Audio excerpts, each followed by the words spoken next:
We're out in the woods today with a very early start to bring you 6 of the best tips for shooting autumnal fungi. If you love nature photography and capturing amazing, delicate subjects, then this video is for you, because you can shoot fungi in any patch of woodland and you can do it right now. That's right, and fungi offer a unique photographic challenge, both in the techniques you need and their location. So where do we need to start? Although fungi grow in all kinds of places, most of the ones you'll be shooting will be growing really low down, right here on the forest floor. The best shots require you to get down either level with them or just below their caps, so that means your camera has to be pretty close to the ground. Some tripods allow you to invert the center column and hang the camera upside down to achieve a really low angle. But if yours doesn't do this, a big beanbag is a great alternative to rest your camera on. To frame up on your subject through the viewfinder, you'll need to be at ground level too, so take a ground sheet or a bin liner to protect your clothes from all the grime. If you have a vari-angle screen though, this can be a real bonus, as you can use live view to compose your shot and adjust the screen so you can view it from above. This makes the whole process much more comfortable if laying on the floor is something you're keen to avoid. When shooting a close-up image, every tiny detail matters. This starts with the choice of fungi, so pick a perfect specimen that hasn't been battered by rain or trampled on by a passing deer. Even then you might want to clean it up a little bit, as well as any distractions in the frame. To do this more efficiently, it pays to carry a little slim-tip paintbrush and a pair of tweezers. You can use the brush to remove dirt splatters caused by rain bouncing off the forest floor onto the fungi. And as for the pair of tweezers, they're the ideal tool to pluck out any bits of debris that are causing distractions and spoiling your composition. Some fungi are only a few centimeters tall, so when it comes to lens choice, you need an optic that can focus really close.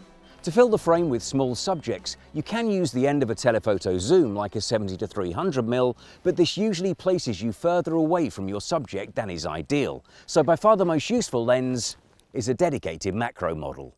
Macro lenses focus really close, so close that the subject appears at the same size it would be if you placed it directly on the sensor. They're a worthwhile investment for any photographer, but if you don't want to commit to one just yet, then a good alternative is a set of extension tubes, which will make any lens focus closer than normal. While autofocus systems are extremely good, it's often best to focus on the fungi manually. This is why placing the camera on a low-level tripod or a beanbag will help you take your time to be really precise with it. It's a good idea to use live view and zoom in to check the sharpness as well. Make sure you don't move the camera's position, as depth of field is so limited. Plus, if you're taking a series of shots with different focus points to stack later, it's absolutely vital to work from a solid base that doesn't move when you are refocusing each frame. It's also worth firing the shutter with a cable release to prevent unwanted vibrations. And finally, if you're using a DSLR as opposed to a mirrorless camera, then it's worth using mirror lockup as well, just to be sure that the mirror slap doesn't jolt your camera and cause blur.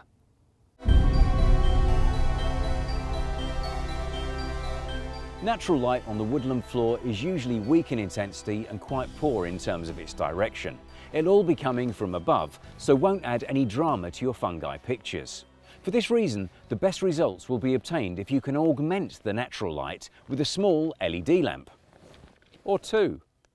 LED lights tend to be easier to use than flash guns, as you can see exactly what you'll get in the viewfinder, and you can increase or reduce the power to achieve a good balance to get an enhanced but natural looking shot. With a little backlighting, you'll cut out the shape of the subject really effectively, and if you place your light on the floor pointing upwards, you can even brighten the detail on the underside of the caps. This adds a new dimension to your shots, as it's something that's rarely seen.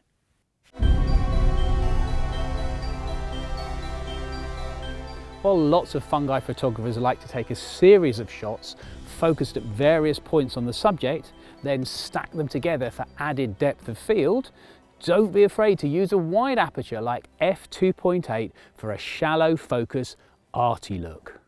You have the added benefit of a faster shutter speed, so hand-holding your camera may well be possible with this technique, but you must be very careful with your focusing as only a tiny part of the fungi is going to be pin sharp. The other useful factor is that at a wide aperture, even a messy background is going to diffuse beautifully, making the subject really stand out in the frame. So there's 6 great tips that you can put into practice right now. Take a walk in your local woods to find where the fungi are hiding and then get to it and grab yourself some fantastic shots. Getting down low might not make for the easiest photos, especially if you're getting old like us. But trust us, it is worth the effort. And actually, getting low isn't the issue. It's getting back up again that's the problem. But actually, John, just cut it there.